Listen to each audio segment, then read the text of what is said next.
Clown. Okay. Well, good morning, everybody. Welcome to this month's Western Slope Food System Partnership monthly Zoom meeting. I'm Sean Gardner, for any of you who don't know me. I'm a project manager on this USDA Regional Food System Partnership Planning Grant under Valley Food Partnership. Valley Food Partnership applied for this grant last year, was awarded the grant in October last year, and we're working with many partners. Those partners you can see listed on our website at westslopefood.org. There you can also find more information about our projects and our plans. This monthly meeting is part of a series of monthly meetings kind of leading up to March of next year, at which time we'll roll our planning work from this grant into an application for an implementation grant. So the purpose of these weekly meetings is to discuss and develop a partnership and put together a plan to basically produce, sell, and eat more regional food. Between now and next March, we have three main objectives. First is to form a collaborative partnership, an explicit partnership of regional food system stakeholders. Kind of baked into that objective is an implied obligation to define our geographic region, which at this point we're defining as the Upper Colorado River Basin. Secondly, our second objective is to plan the development of a digital system to optimize communication, collaboration, and logistics among our food system partners, the value chain stakeholders in our regional food system. And our third objective is, like I said, to create a regional food system partnership plan that kind of brings together the many projects that are currently underway and forming in our region, and rolls everything that we learned this year into an implementation grant under this same USDA grant. So typically I have some project updates that I have people share in these monthly meetings, but this month we're not going to share project updates. There are some very exciting developments occurring at this time, but it's a little too early for us to announce and discuss a couple of them. But with any luck, we'll be able to begin talking about some of those projects next month, as well as give you a little bit of an update about our grant work and timeline. For this month, we have a special presentation by Kate Clark from Western Colorado University. She's here to discuss their new Intersectional Environmental Studies program with focuses on food security, climate action planning, and water studies. So Kate would like to get our input as food system stakeholders on Western's proposed classes and curriculum changes to inform their program design. And if time permits, I believe she also would like to share their plans to apply to the USDA's non-land grant College of Agriculture grant and get our input on that as well. So in lieu of like project updates, which we typically have, and because we have a nice sort of smaller group of food systems people on the call, I thought it would be useful to Kate if we went around and very quickly gave a little bit of a brief introduction of ourselves so that Kate has an idea of who's here and on the call and giving her input about their program. So I'm going to put you all on the spot and you don't have to turn on your video, but you can just kind of turn on your audio if you choose. And I'll call you out one by one. If you would, please just briefly introduce yourself and explain how you're connected to regional food systems. And so we'll begin with Penelope Powell with Valley Food Partnership. Hey, Kate and other attendees. As Sean said, my name is Penelope Powell, and I am the Executive Director with Valley Food Partnership. I've been in this role for just over a month, and prior to that served on the board in a variety of different roles. So excited to step into operations. Me too, Penelope. Next, I'll have Holly Napier. Hi, Kate. My name's Holly Napier. I am the Feeding Colorado Food Sourcing Manager, and just wanting to keep in touch with what's going on the Western Slope. Feeding Colorado is actually an association of the 5 Feeding America food banks in Colorado. Thank you. And next we'll have Jessica Wright. Hi, everybody. I'm eating my breakfast right now. So I am at Nourish Colorado, Chef Jess. I manage LoProCo, Local Procurement Colorado. It's a farm to institution initiative designed to make it easier for our institutions to source, procure, and serve local foods. Nourish Colorado, we're based in Denver. We are a statewide organization. And just really trying to keep my finger on the pulse as to what all is happening around the state and on the Western Slope. Thank you, Chef Jess. John Kane is next. Sorry, I had to get off mute. My name is John Kane. I'm the founder of Warehouses for Good. We're actually based out of Houston, but I've joined your organization through the Logistics Working Group. We're developing a national resource to help local communities plan, fund, build, and operate food storage warehouses, particularly the cold storage. We have 2 pilot projects underway, one in the Mississippi Delta and one in Kentucky with one of the Feeding America members serving that state. Colorado is on our radar screen, and I just want to start getting an idea of whether or not food storage warehouse space is something that would help your efforts. We have a plan to build 100 of these over the next 8 to 10 years. Thanks a lot, John. Please reach out to me by email afterward and we'll chat in a text or something to exchange that information. Next up is Joseph Keene. Hey there, I'll try the video. Good morning. Like Jessica, I'm having a little breakfast and kind of running around making coffee also. But good morning, my name is Joseph. I'm owning the Homestead Hut. It's a company that I'm starting. And we're a mobile kitchen that we offer for rental, for food preservation and farm to table events. So basically it's a blank slate rather. And we have a bunch of different appliances like sausage stuffers and meat grinders and dehydrators that you kind of plug and play model. So you can rent this just for the time you need it. Fantastic. Thanks a lot. You bet. Good morning. Next up, Chris Holstrom. Yeah, I'm a San Miguel County Commissioner. I've been involved in the local food movement for some time. I'm a high altitude, off-grid, small-scale grower permaculture teacher as well, and involved in a lot of statewide food policy groups, and have two big greenhouses going right now, trying to grow some food at 9,000 feet. Awesome. Thank you, Chris.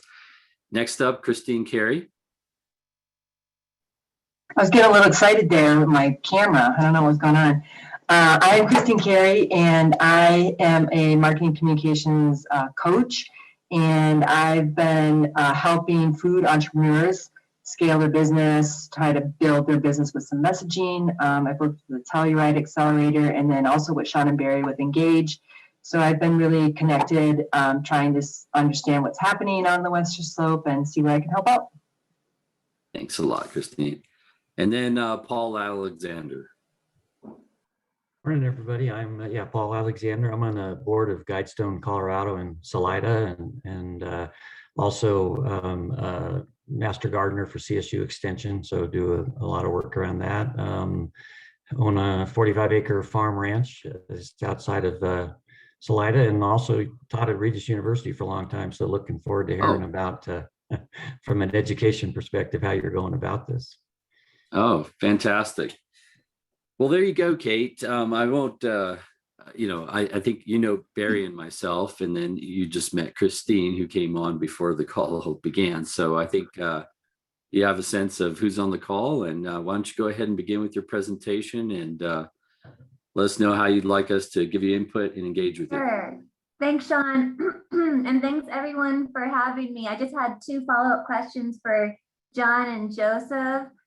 Mostly I'm going to take notes later with the recording just so that I'm not too distracted while I'm talking with y'all.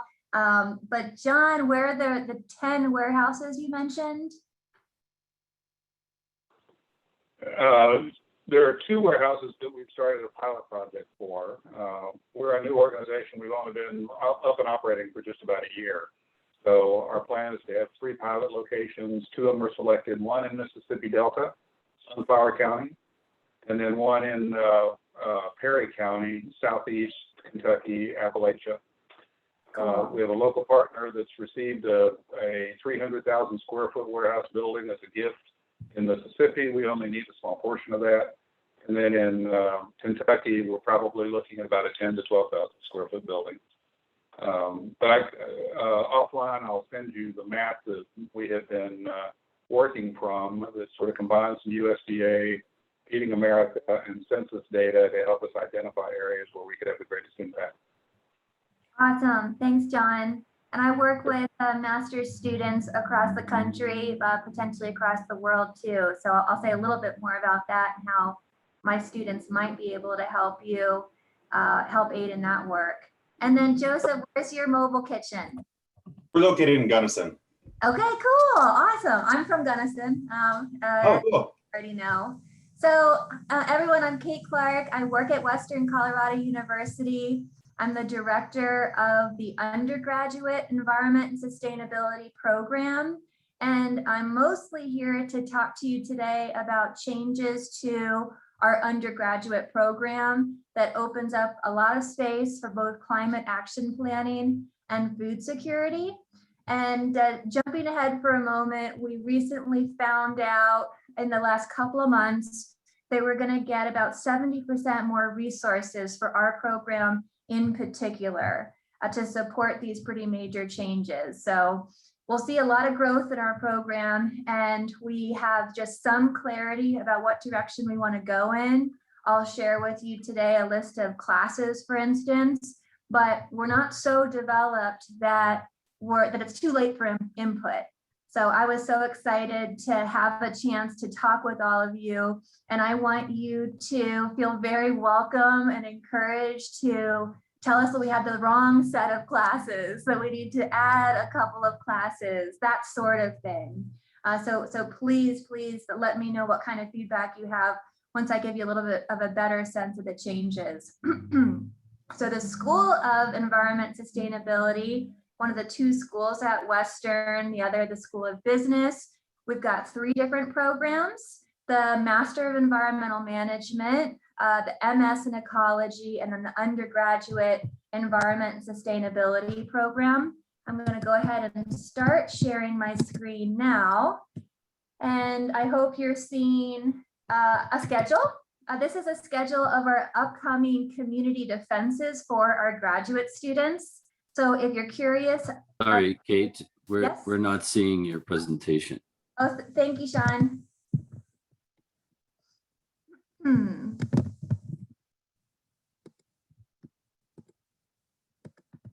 And you're now seeing it in a full screen.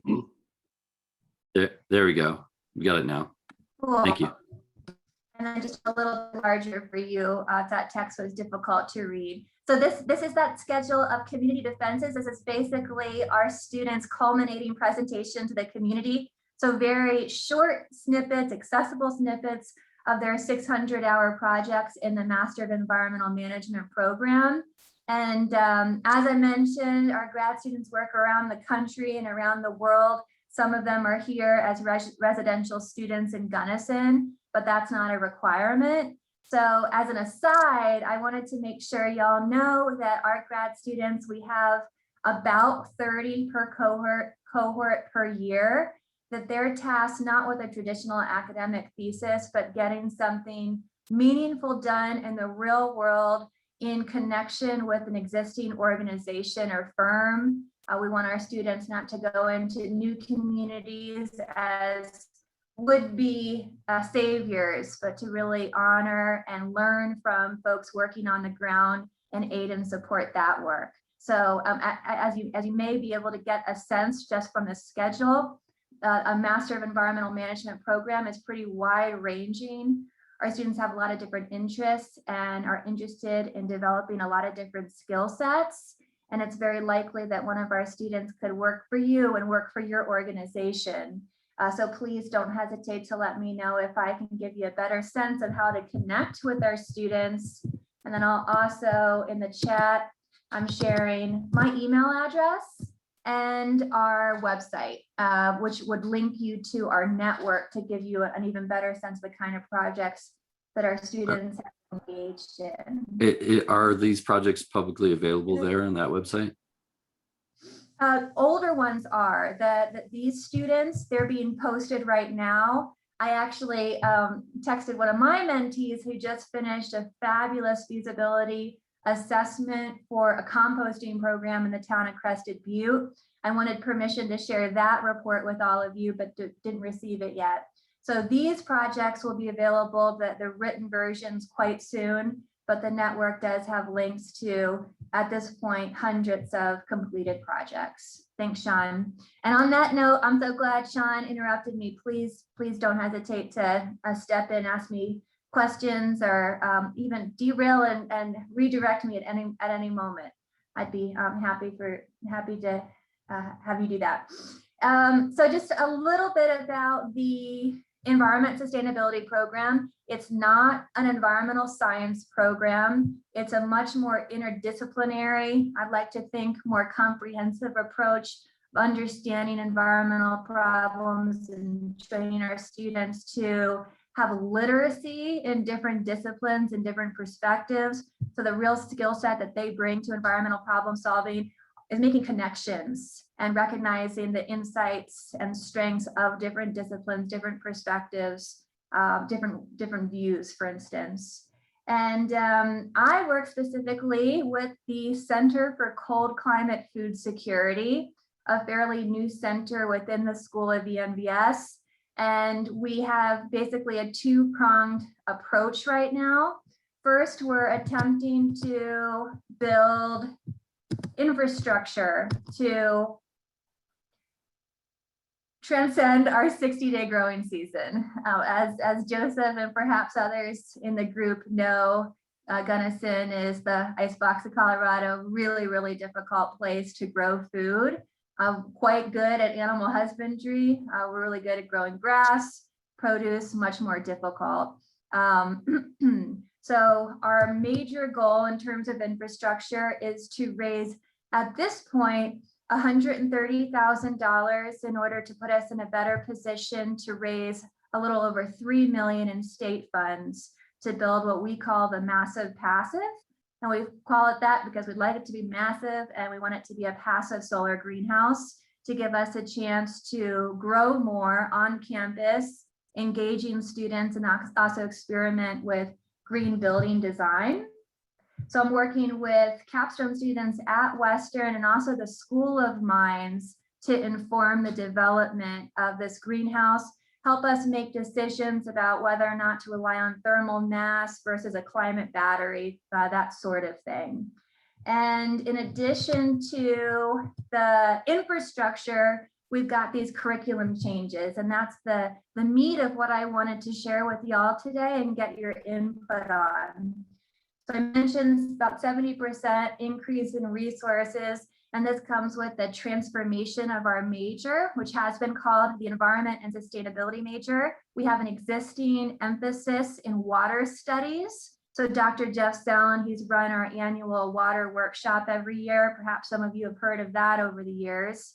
And we're transitioning our major to intersectional environmental studies. And this was largely motivated by our students' demand for more environmental justice training to really emphasize the social dynamics of environmental problems, to look at the race, class, gender, inequality, lack of democratic decision-making dynamics that lead to the kinds of environmental problems that we face. So that's what I wanted to focus in on with y'all today. I'll skip past the water emphasis, which will maintain if that's existing.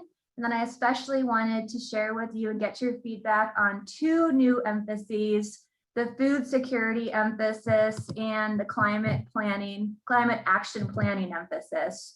I'll go through these a little bit more slowly and hopefully start to get some of your feedback. So basically an emphasis is like a minor at Western, but it's tied to a given major. So you can think of it just like a minor. As you can see, the emphases that we're talking about range from about 20 to 25 credits. So it's a piece of their curriculum at Western. And I've found that I get to advise our student club, the Organics Guild, and I find that when students are engaged in growing food, using their hands out in the field, having informal conversations that transcend the classroom, that's just some of the most exciting stuff I see on campus. And I see students not only learn and be more motivated learners, but develop as full human beings, develop self-confidence, self-reliance, a sense of responsibility for one another. It's just the most exciting stuff that happens at Western. So I've been especially inspired and motivated to look for more opportunities to do more of that. And I suspect that this audience can help inform our work on the climate action planning emphasis and the food security emphasis, but perhaps we can start here. And I'll mention that we're behind at Western in terms of developing food systems curriculum. As y'all might know, it's widespread across the country. We're under the impression that this would make us the first BA offering training in climate action planning. So a little bit more of a leadership role there. So what you're seeing here is a list of classes that we would offer with this new food security emphasis. And I'm just going to jump ahead a moment. We're starting to launch some of this curriculum now, experimenting, for instance, with a class on food, water, energy nexus and an advanced environmental politics class. But one of the ways that I think I might be able to work with y'all, collaborate with y'all, and look for some mutual benefit in October 2022, not this fall, but the next fall, we'll be applying for, as Sean mentioned, a very large USDA grant, the NLGCA, non-land college grant, NLGCA grant, which is up to $300,000, especially if we're successful collaborating with other organizations across the state. And so I'm looking for partners to work on that grant with us to figure out ways to connect our students to organizations and firms and networks across the state for job readiness, applied experiences, hosting internships, this sort of thing. So I also hope that you're looking for ways that we might be able to help provide some non-permanent funds for you and your work in collaboration with what's happening at Western. I'll just, I think, briefly narrate this list here. You're seeing a couple of different professional development pieces, including the Careers and Methods course and a grant writing course. We have a new nutrition program coming online at Western. So we'll rely on a faculty member from that program to offer us a nutrition course. We're really well suited to deliver classes on food policy and politics. And that's my expertise at Western. I teach a policy and politics class for our graduate students. We would rely on the natural and environmental sciences faculty for a new soil science class, which actually doesn't exist at Western. And then I was talking to Sean and Barry about my new entrance into the world of hunting. After being a lifelong vegetarian, I'm perhaps especially excited about this class, Hunting, Fishing, and Gathering in the Commons, which would be a great opportunity to partner with public land agencies, state and federal. As an aside, the School of ENVS also hosts the Center for Public Lands, and a lot of our graduate students focus on public land leadership and go on to serve in public land agencies. We've got a faculty member with a long history in the National Park Service and the Bureau of Land Management. And then finally, you'll see the menu of electives at the bottom, but just short of that, internships and food security. One of the more specific questions I had for y'all was, are you interested in hosting our undergrads or our grad students, but at this point in the conversation, I'm focused on undergrads for opportunities to learn about work in food systems. So I'll pause there. I have a little bit more to share about the climate action planning emphasis, but I'd love to open it up now. And my questions, I welcome any feedback whatsoever. And I really mean that.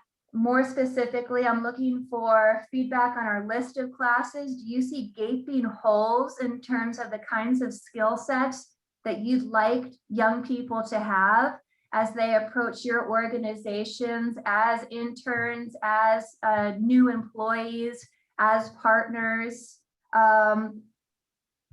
What do you see missing? And then what are employers or internship hosts that I ought to reach out to fill out this experience, especially in terms of internship opportunities?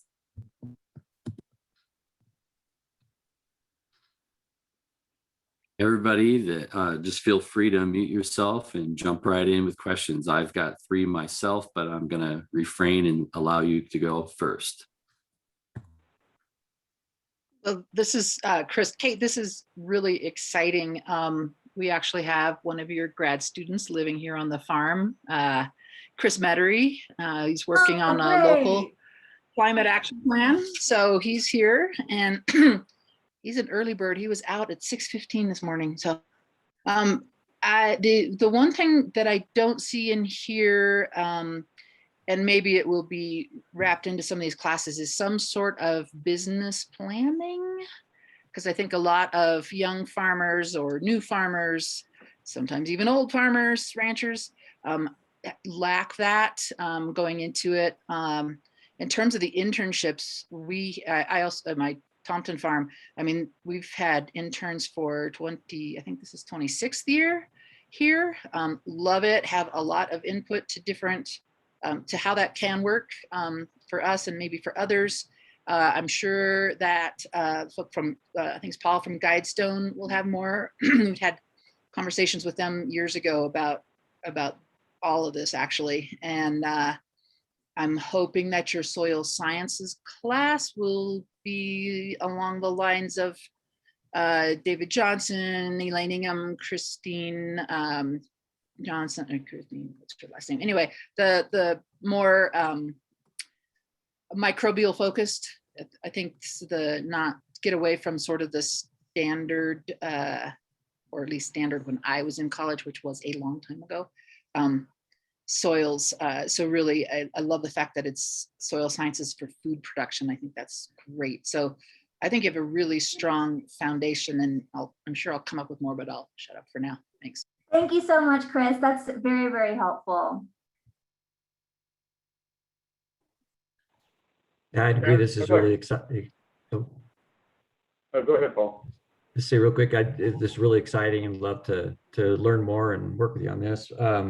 One other thing and it sort of ties in with the food partnership, is really sort of food distribution systems and food networks. You know, how farmers and ranchers get tied into the food systems and the marketing. And so I think that distribution thing is really important, because it's what's missing, I think, so much in our food security networks, is the ability to get the distribution and the networks, so that the food that is produced locally gets distributed locally.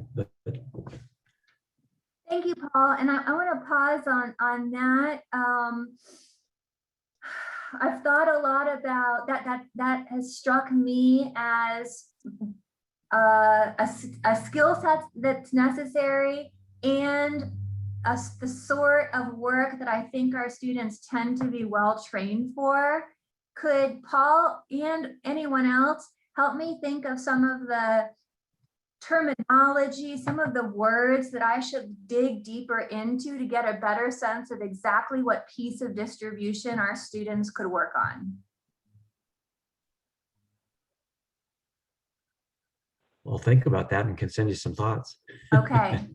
I think one key. Oh, go ahead. Sorry. Just networking, because I think the The network of food distribution is one we've talked about a lot across the state, and finding gaps in that distribution system. And then the connection, I use the term the mycelial network because it's like the mushrooms, where the food is grown and how to get it to where it is consumed the most. So you want it local, but you also want the regional, statewide. So the network is one of the key terms, I think. Kate, this is one of those subjects that I think that we're addressing. It's at the heart of our planning grant. And so I think next month and in June, we'll have more information about our progress in that and information about what we're doing. So we're working with Mitch Bennett, who's a blockchain expert, and he worked on IBM's blockchain for big food retailers like Walmart and Kroger. But what he wants to do is turn that on its head and figure out a regional blockchain network among producers so that we can have real-time sharing of information, supply, and we can get into the business of, if you will, sort of forward contracting from the demand side, within our regional food system. So there's a lot of work to be done, I think, in optimizing our regional food system logistics.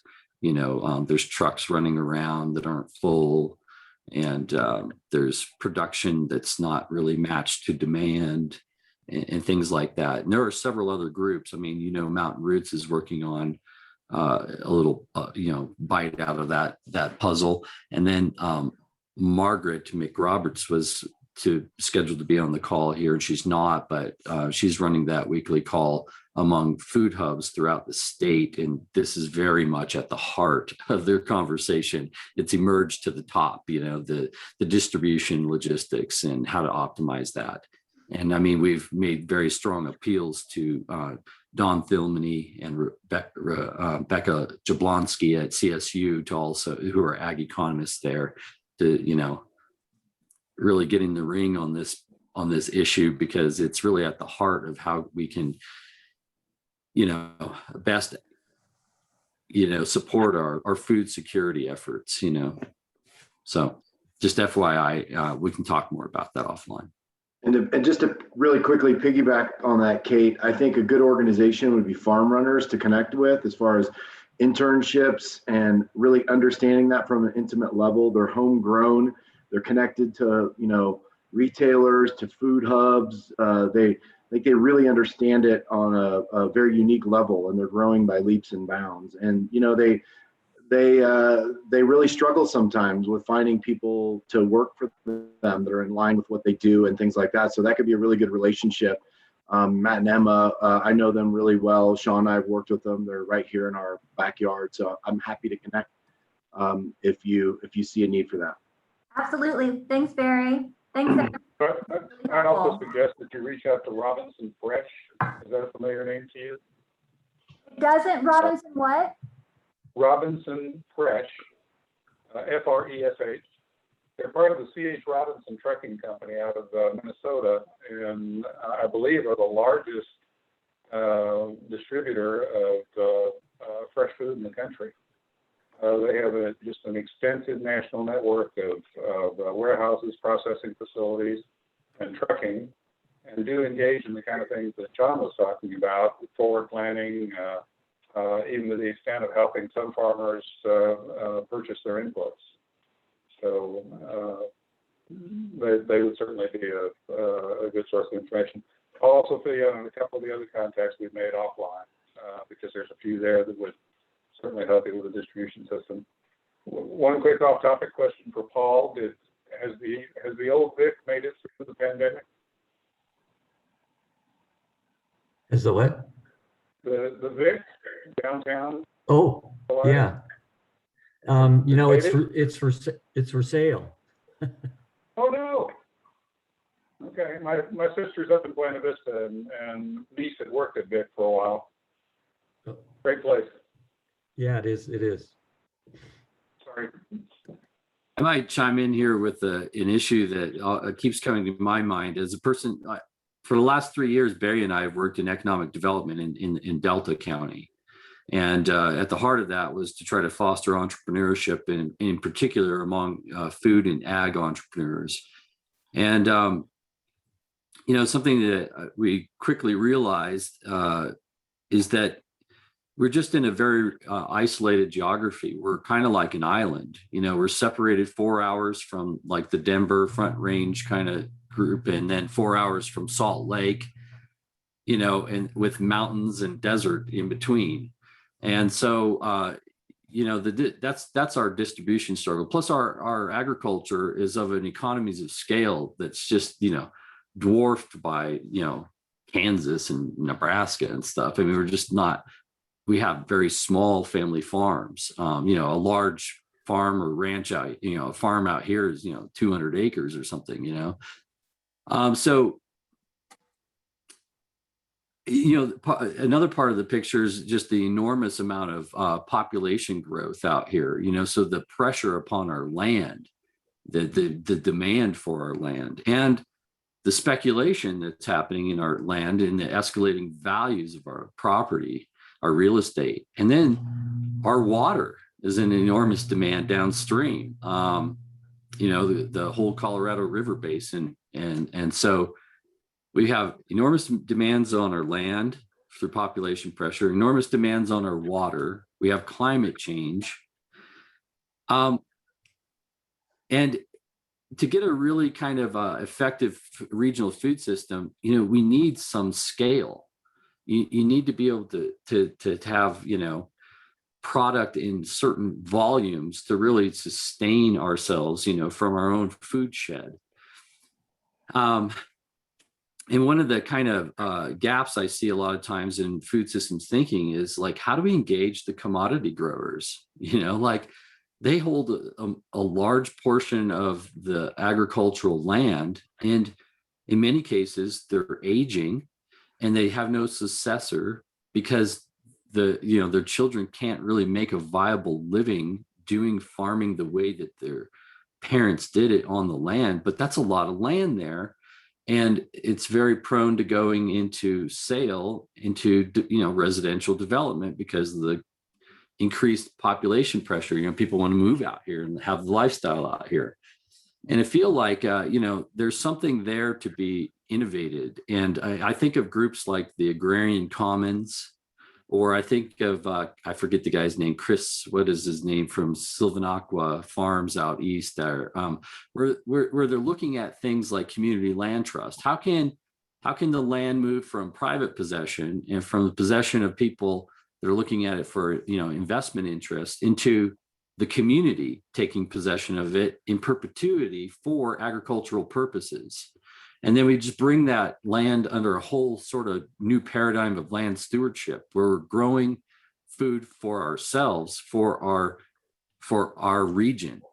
I just think that maybe that's part of your, policy and politics, class and stuff, but I feel like that's a pretty strategic part. One other thing I'll mention, and I'll be quiet here, is on the note of internships, reminded me to connect you with Ed and Vardy out of Pitkin County over there in Aspen. If you have not yet connected with them, with the Farm Collaborative, they're applying right now, and I think they'll be successful at it, getting a USDA Beginning Farmer and Rancher Development Grant. And really what they're trying to do is kind of pull together all of the kind of farmer training programs going on throughout our region, and trade best practices and form networks among them, so that we can really accelerate and propagate, new young farmers and ranchers. But part of that is also, how do they get access to land once they graduate from these programs? And they're working on a part of that puzzle. There's a lot of land that in the last couple of decades has gone into kind of agricultural, land conservation easements, and they're leveraging that land as the land that these new young farmers can get on in long-term leases. And I think that that's really strategic work. Thanks, Sean. Also very, very helpful. Yeah, I agree. And I think you're right. I think maybe in that environmental, advanced environmental policy, because we've, yeah, I had some interesting conversations with some people who were just convinced that the county should spend $8 million on a ranching land that, again, the family's been in it for a couple of generations, and they don't have anybody to take it over, and they want $8 million for it. And it's like, who can afford that? And certainly not the county. I think you've all spoken to a few different things, but I also hear a push for another econ class. And our students do take environmental economics. Many of them take microeconomics as well. But we do have 3 fabulous economists on campus, and one with expertise in environmental approaches, ecological and environmental economics. So I'm hearing that message as a common theme in a few of these suggestions as well. You know, there's innovative developments like, with agri-hoods too, that are both pro conservation of agricultural land and pro development. You know, they're cluster developments. So they keep land in agricultural development, and then they cluster the residential development in some portion of that land. But then you create a situation where you got farm to doorstep living. You know, you collapse the whole kind of like distribution chain. You accommodate that population pressure and that population growth in a region, but you also conserve agricultural production land. So I think there's a lot to look at, you know, and I mentioned the agrarian commons. If you ever looked at what they're doing, I think that's an interesting thing too. And for those that aren't familiar with agri-hoods, think of a golf course community, remove the golf course and put a farm as the central amenity to those folks that, you know, they could participate as much as little as they want. They're sharing costs on, you know, implements to run the farm. It makes it more affordable.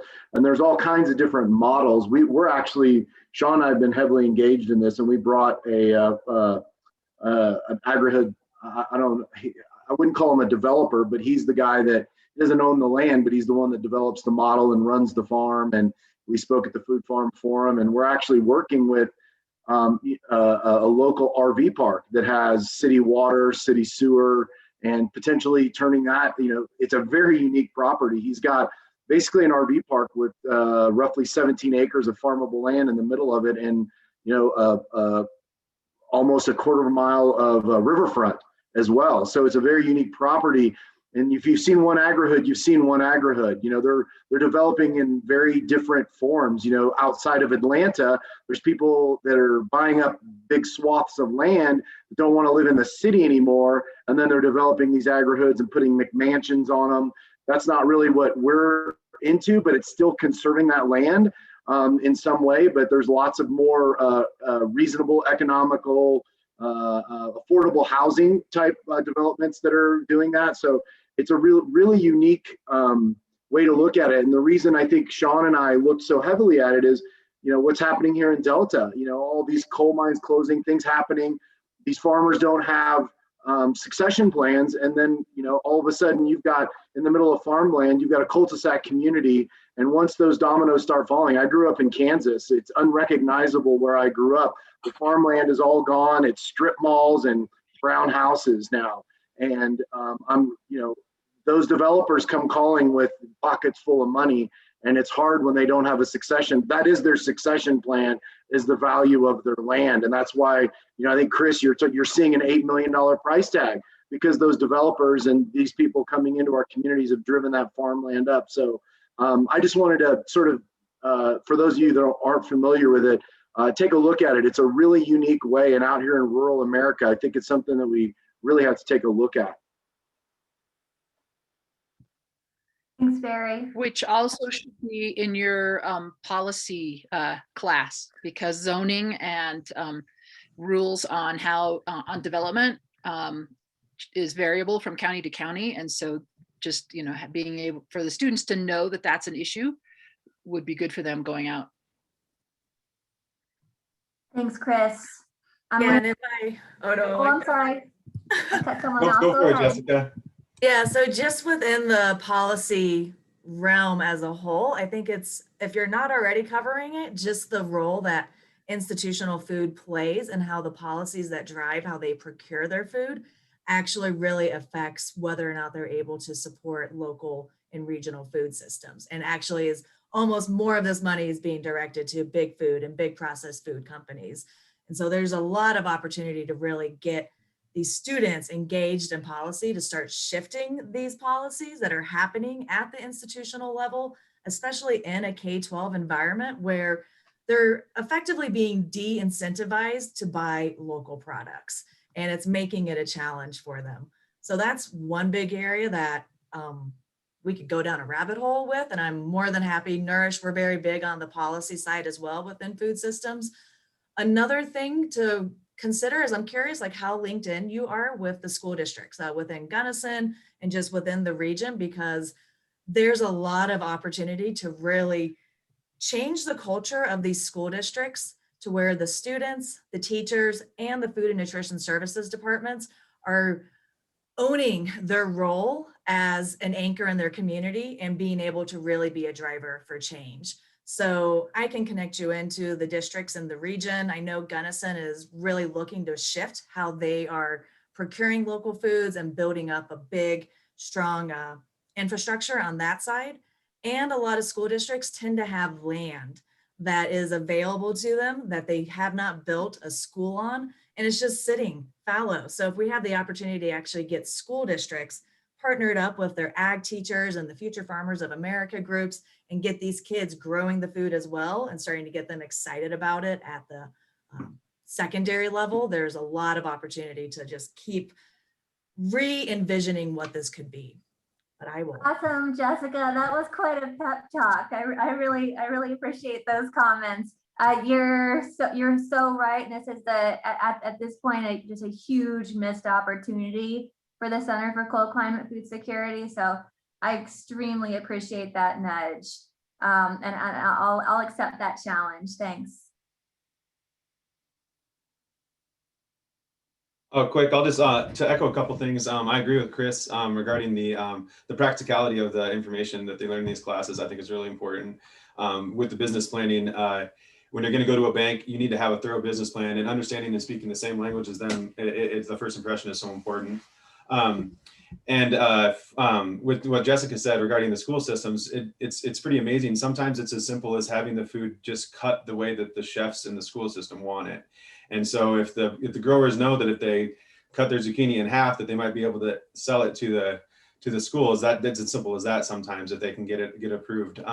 So there's room for growth there. And then what we're focusing on as Homestead Hut is the gap in access and education. And so the word demonstration is really important to us. It's great to grow a bunch of kale, but unless the local people know how to cook it, you're not going to go very far.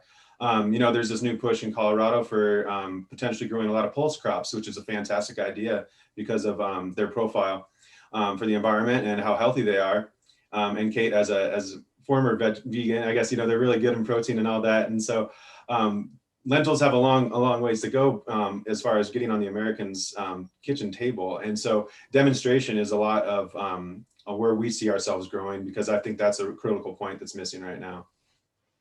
That's a great point. I want to chime something else in on the point of pulse crops. So they've done some great research on pulse crops down here at the Fruita Extension Station, CSUs. They know that they can grow them. They know the nutritional value. They can give farmers advice on how to grow them effectively, but there's a catch-22. There's a chicken and egg problem they have in being able to implement that. They can't get farmers to grow that unless there's infrastructure to support the processing of it. And then there's no infrastructure until there's enough farmers growing it.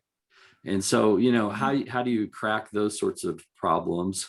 Maybe it's just, stacking capital or, a strategy or something to break through to be able to implement things like that would be really good. One other thing, I want to know if there's anything about agroecology in your curriculum. Not sufficiently explicitly, Sean. Thank you for that. There absolutely should be. And I've just, not that I want to cut off this part of the conversation, but just seeing that we're nearing the end, I wanted to share the climate action planning list with y'all as well. So much of this work is about intersections and making sure that we're not going after energy, water, and food issues separately. So I love where this conversation is going. I would love to continue to take your feedback on the food security emphasis as well, but just wanted to put this in front of you before we wrap up as well.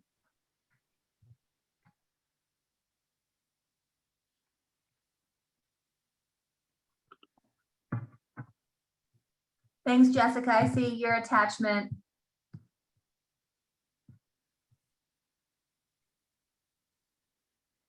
Sean, help me remember to grab everything in the chat before I sign off, if you think of it. We got a recording of the chat as well as the audio video. Well, any other questions, last comments here? Let's say you're recording this so we can look at those later, just because I'd love to look at this with Chris, the other Chris, our Chris in mind, since he's doing a local climate action plan for EcoAction with that EcoAction Partners right now. That's part of his project. And the only thing I didn't see in there that will probably be woven into those classes is or maybe the politics of climate change and climate action plans. It's just important, particularly on the Western slope, to be able to understand the language and landscape on that part. Thank you, Chris. And our existing curriculum, I think, does a lot of that in a US and Western environmental policy and politics class. That's part of the standard major, but point taken nonetheless. That's, I think, really fascinating, a fascinating landscape, one that I'm very, very interested in myself. And I'm just trying to grab my PowerPoint to share this in the chat too, if anyone wants to be able to look back at this course list. Kate, by chance, did you get to listen to Alan Savory's talk at the Food Farm Forum this last year? I did not, I'm sorry to say. If I can find a recording of that or something, I'll try to get it to you and share it with you. I mean, he was tenacious on his point, and it was all kind of a policy speech, and it was very strong. I don't know if any of the rest of you on this call were there, but I think there were people squirming in their seats listening to him. I did listen in, and then right after, like a day or two after that, I got a call with the opportunity to testify. So at the state legislature, so I did, and I brought that up. You know, that's a really key part, is the policy part, and I just thought that was really ironic that he and then it was literally the next day I get this call from the regenerative recovery group saying, "Hey, can you testify on Tuesday?" I'm like, "Yeah, I have to, don't I?" So. I think many wanted to hear him talk about, you know, holistic management practices and the science and stuff. And now he's in his final years and he knows it. And he's like, "Look, I'm going to come out with all guns shooting." And it was really powerful. I thought he made some really good points. Do you have a recording of that? Yeah, I think we do somewhere, but it might be a little proprietary with the Food Farm Forums. So I don't know how much I can share it, but if I can find it, I'll try to. I know that they broke it up in pieces and shared some of it on our local radio, KBNF. They did a bit on there, so there's some stuff floating around, but we can look deeper and see, how much access we'd be able to give. Yeah, no, just curious. It's worth it. And the other thing, Joseph, you can just jump on YouTube and put in Alan Savory and the Savory Institute. There's a lot of information. You can get to the crux of his thinking very quickly and watching some of the YouTube videos. Well, Kate, I just wanted to add real briefly, think of the Cold Harbor Institute here in Gunnison. If they're not still, they were very recently a Savory Hub. And then also the Producers Guild is a collection of local producers here in town that includes Iola Farms, Gunnison Gardens, Roots House. I think that they would be an excellent member of this group if y'all are looking for new members. There's one other that I especially wanted to get the Producers Guild in your ear. thank you. Well, I hope this was useful to you, Kate. Did you feel like you got some good input, feedback? Absolutely. Cool. And a lot of tangible advice and encouragement. Thank y'all so much. It's really a privilege. I appreciate it. Great. Well, thanks for joining us and for sharing. And we're excited about your program as well. And I'll be sharing this recording out in our next month's newsletter, which goes out to a larger group of people. So in that, I'll make a little solicitation for anybody else that has further comment or ideas to send you an email if you're okay with that. Absolutely. Okay. Well, look, everyone, it's about time to end here. So I just want to say, typically I have the next month's topic kind of lined up, but there's just a lot of cool things in play, and I didn't want to, prescribe what we're going to talk about next month, just in case something comes to fruition that we can at the last minute sort of announce. And I think we will have one of those things next month, and it should be pretty exciting. So I anticipate that in May we'll be discussing a little bit more about our digital communications and logistics systems progress, and maybe some infrastructure developments. And maybe we'll also discuss a little bit of our 10-month plan leading up to next March, when we plan to put together our implementation plan and implementation grant for regional food systems. So thank you all for joining. Thank you all for participating and for the input and feedback that you've given. There's a couple of you here that, I've definitely already met and connected with, but a couple of you who are kind of new faces, and I look forward to connecting with you further. A lot of interesting things in play these days.